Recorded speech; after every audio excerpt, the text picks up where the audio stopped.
Now you also hear this at the end of songs when it comes down to ending on the one chord.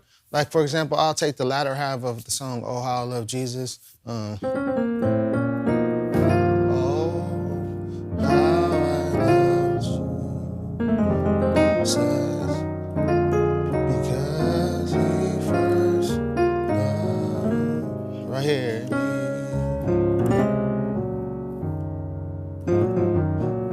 And that's another thing you can do once you get this down.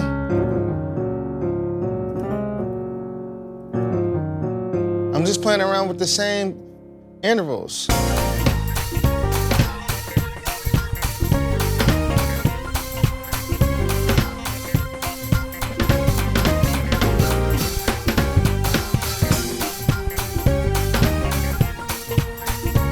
Hey, welcome to another episode of Chord Crush Thursdays, where every week we get into a new chord or chord progression that hopefully will help you to take your playing to another level. This week we're going to be doing another movement. We're going to focus in on some things that are a lot simpler than what we've done in the past few videos, where we talked about the melodic minor scale and the ultra scale.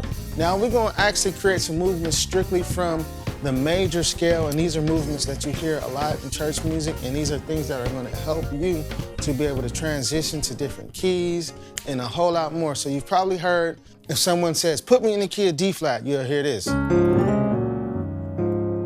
Or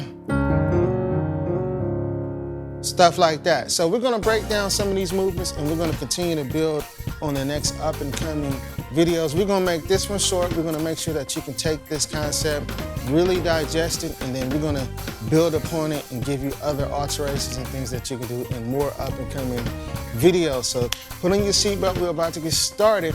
And before we actually do, I wanna say congratulations to last week's winner who won 90 days for free in the Gospel Music Training Center.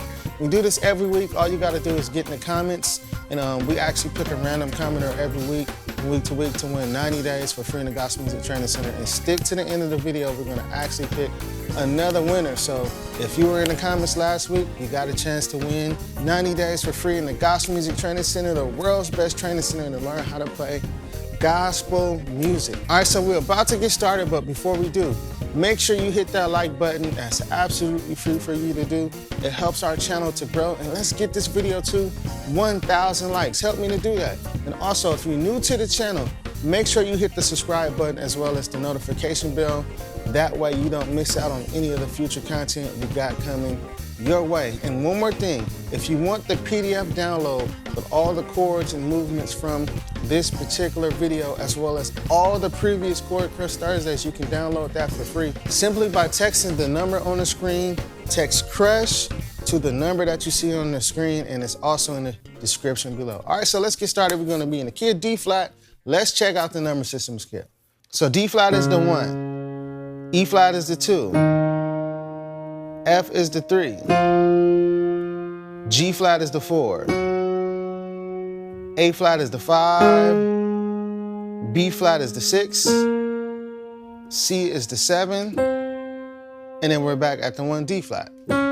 So that's the number system and scale for the key of D flat, and I usually do this when I say that. So that's exactly what I'm gonna break down, because when you hear people say, "Put me in D flat," or "Put me in A flat," that's a go-to that a lot of musicians do, but I don't want to take for granted that this is something that some of you guys don't know. So the number one thing when you learn these type of movements is you gotta understand the major scale. It's imperative because it's built directly off of it. Unlike the other ones that were a little bit more challenging, like on episode 19 and 18 and 17 and stuff like that, this one is pretty straightforward. So once you get the scale, you gotta understand that a lot of these movements move in what we call intervals. There's 2 different types of intervals that we're gonna focus in on today, which is major third intervals and minor third intervals. Now that sounds complicated, but it's very simple. All you really gotta do is start with, we're in the key of D flat major, right? What's the first note of the key of D flat major? It's D flat, right? And then if we skip one note of the scale, we're gonna skip the E flat. So then we end up with D flat and F. This is the first interval of the key of the scale. Now, when you talk about intervals, what that really means is the distance between 2 notes. So the distance between these 2 notes This is called a major third interval. Now, the distance is, we can calculate that in half steps. So if we count up half steps from this note, which is the D flat, to this note, which is F, let's count. 1, 2, 3, 4. So a major third interval is 4 half steps, okay? Now, if we take this major third interval and scoot it over right across the scale, we're gonna end up with E flat and G flat, and we're still doing every other note of the scale starting from E flat, right? So this is what we call a minor third interval. And basically it is made up of, It's made up of 1, 2, 3 half steps. So remember this, a major third interval is 4 half steps. A minor third interval is 3 half steps. So remember, 4, 3. 4 plus 3 equals 7. I believe that's the number of perfection. But when it comes down to the scale, practicing in thirds is something that you should do. It's 2 note movements, similar to all the other videos that I did, the last probably 5. We're keeping this theme going, moving in thirds. So that's something that you gotta practice and be able to see. And this is, I'm gonna just go through the scale really quick. This is a major third interval. This is a minor third interval. We got another minor third interval. Here's a major third interval, another major third interval, minor, minor, and then we're back at the 1 with a major third interval. Now, this is important because a lot of songs move with this type of interval situation, but a lot of times the interval is inverted. So basically what I mean by that is, you see how this is a major third interval? Well, it gets inverted a lot of times when we do movements and stuff like that. And what I mean by that is the top note becomes the bottom note. So we invert this major third interval and we bring the F down here. So it's the same 2 notes, but inverted. So in the same way that you would practice the scale with the intervals going up, right? You can practice them inverted, and this is where the magic really happens when it comes down to movements. So once we take this F and bring it down here, practice the scale the same way using these intervals, but inverted. So if you really think about it, the top note is going right up the scale when we start to move it, right up the D flat major scale, and then the bottom note is going right up the D flat major scale, watch. Okay, so this is another way to practice. And this is where those movements really happen, okay? And a song where you can directly hear this would be a song like For Your Glory by Tasha Cobbs, like what I just did, and these are really great for creating melody. But a song, like I said, For Your Glory, For Your Glory, I can't sing it. Here it is. I will do anything. I think that change was wrong, but you get what I'm saying. Right? But what we're gonna do is figure out how to get these intervals in the middle of this. So when you hear that, it's the same concept of third intervals, inverted. But now you have to figure out where to start to create that sound and that vibe. So what we do is, the first thing we do, we hold the D flat on the outside, which is this. Okay, so it's pretty much the 1. This is the key that we're in, and that's in the outside notes, right? So then the movement is gonna happen in the middle.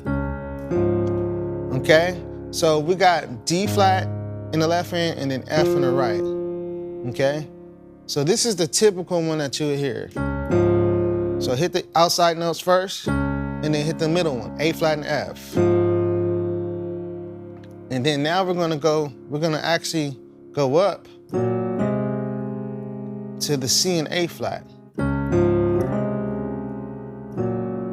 So we got A flat and F, and we're gonna skip the very next note of the scales. Going up, we're gonna actually go to C and A flat. So we got C and A flat, and you can slide up to the A flat. And sometimes I do like a little grace note on my left hand too. Like that, but you don't have to. can just hit it straight. And then I come down to the B flat and G flat. And then down to the G flat and E flat. And then back up to the A flat and F.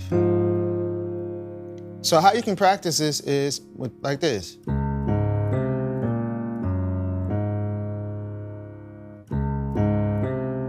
That's just the left hand. And then the right hand. Okay? So when you put them together, it's like this. Now, this is something that happens a lot in church. Let me know if you heard this before in the comments below. Even if you've never played it, if this is something that, you can recall, let me know in the comments below.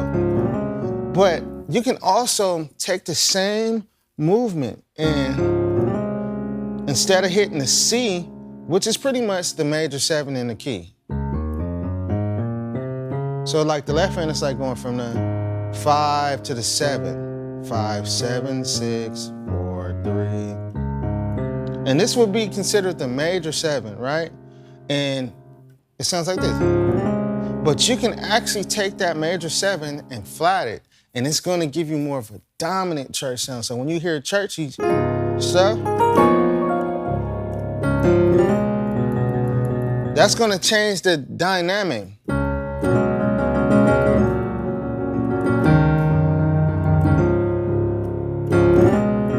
So when you hit that B instead of the C, it's kind of the same kind of movement, but it kind of changes it to more of a churchy, vibe. When they say, when you hear, when it's going into a high praise moment, that's when you can actually change it and make it dominant. But when you're in worship, and I'm just playing around with the rhythm, and when you really get these things under your belt, you can actually come up with a whole lot more things. So there's variations. Now you also hear this at the end of songs when it comes down to ending on the 1 chord. Like for example, I'll take the latter half of the song, Oh How I Love Jesus. Oh, how I love Jesus.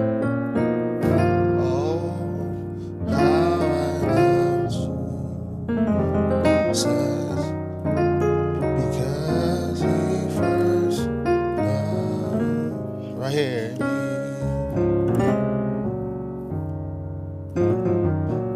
And that's another thing you can do once you get this down.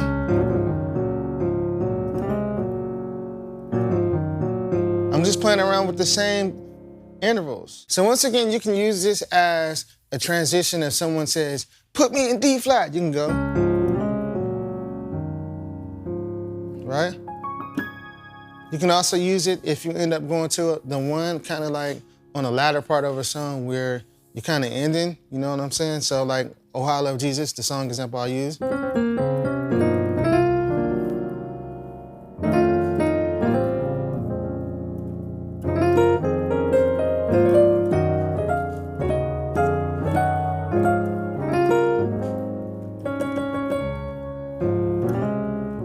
Like that. And there's just so many different variations that you could do, but we're gonna stop here. I want us to break down the basics of this concept. And one more thing, when you do this, it's like pretty much like doing this. Remember we talked about the major scale in thirds, every other note? It's also like doing this. But inverted with the outside note. So that's another way to look at it, but we're gonna stop here. I hope you enjoyed this lesson. We're gonna continue to build on these concepts in the next video, video 21. Now we're gonna get to the winner of the 90 days giveaway in the Gospel Music Training Center. Here we go. All right, so now we're ready to pick a winner. We got our YouTube comment, random picker, and then we're gonna grab the link over here from the last video, episode 19. We're gonna come back over here, paste the link over here. So we got the link pasted. We're gonna filter out any duplicate users, see how many comments we got. Okay, so we got 33 unique comments on the last video. I'm gonna click start and we're gonna get a winner. Here we go. All right, Herbert, congratulations. You said always looking forward to next Thursday. Great content. Man, I appreciate that, Herbert, and congratulations to you for winning 90 free days in the Gospel Music Training Center. Make sure you email us at help@hearandplay.com. Once again, that's help@hearandplay.com. Congratulations once again. God bless, and I'll see you guys on the next episode of Chord Crush Thursdays. Peace.